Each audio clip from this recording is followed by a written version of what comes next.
Manager is responsible for annually preparing and submitting a balanced budget to the City Council. The proposed budget that's under development that will be placed on the table in July provides for fiscal year 11 revenue forecast based upon the best available information at this time.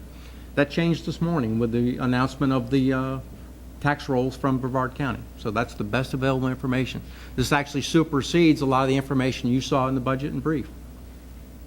The fiscal year 11 budget from the departments are being formulated using guidelines set forth by the City Manager during the Executive Leadership Team budget planning sessions, assumptions contained in the budget and brief document, as well as budget parameters we discussed during the strategic planning workshops in January and February. My proposed budget will be submitted to you on July 13, 2010. The budget build guidelines that I provided to the Executive Leadership Team is to proactively reduce the full-time equivalents, to minimize involuntary layoffs, explore outsourcing of services where feasible, minimize adverse impact of reduction in delivery of core services, and curtail non-core services to achieve cost efficiencies, thus the programs and functions list that you see in the packet. Submit initial department operating budget requirements at or below the fiscal year 10 adopted levels. Prepare strategies to cut personnel costs 6% from the fiscal year 2010 levels. And explore feasibility of reduced work week, furloughs, and other measures to reduce personnel services costs. The budget build guidelines that provides for maximum use of reserve and grant funding to fund general fund operations, such as public safety and infrastructure maintenance. Includes a wage freeze in fiscal year 11, a hiring freeze in 2011. City manager must approve all hiring. Maintain the 45-day general fund catastrophic reserve of $3.5 million, and maintain a general fund revenue stabilization fund equal to 90 days of accounts payable, or approximately $1.2 million.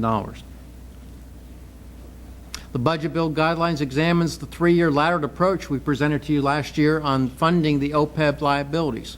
We're examining whether to continue down that process or whether to defer it. That certainly is an opportunity. We're going to minimize capital outlays in this proposed budget. The proposed budget incorporates a general employee contribution for the pension plan.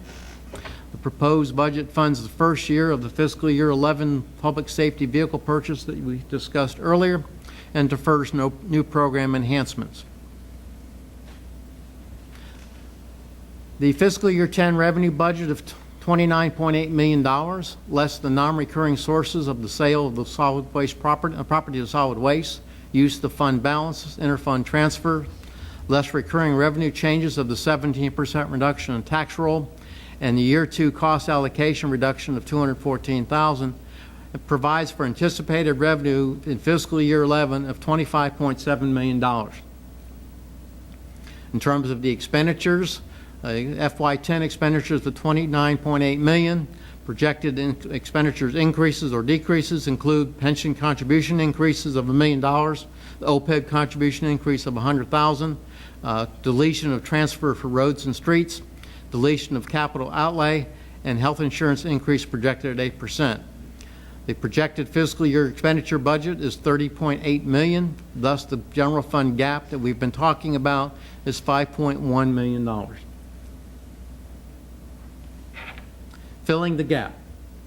You'll recall in January and February during the strategic planning meetings, we talked about applying the rollback millage in fiscal year 11 in order to maintain the same budgeted ad valorem revenues in 2010.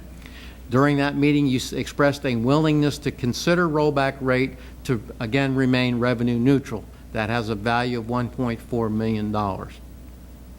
The use of general fund balances maintain our 45-day catastrophic reserve of $3.5 million, as well as maintain a revenue stabilization fund for the 90 days of accounts payable of $1.4 million.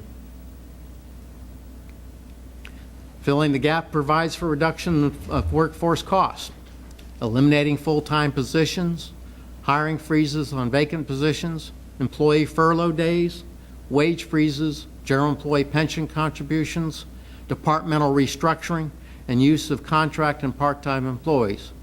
That provides a $1.3 million saving. We talked about in the strategic planning workshop earlier this year of providing for a rate of return on water and stormwater utilities. The proposal is for a 5% rate of return on water and stormwater utilities, which would generate $450,000 to the general fund for the right of using public rights-of-way. First, the cost allocation plan and phase for fiscal year 11 are $200,000 savings. It uses restricted reserves where possible of $161,000, utilizes the information tech, the GIS project savings of $150,000. Other measures to filling this gap include use of expense credits, reduced travel and training such as elimination of out-of-state travel for professional conferences, and pension sustainability strategies that we talked about on May the 6th.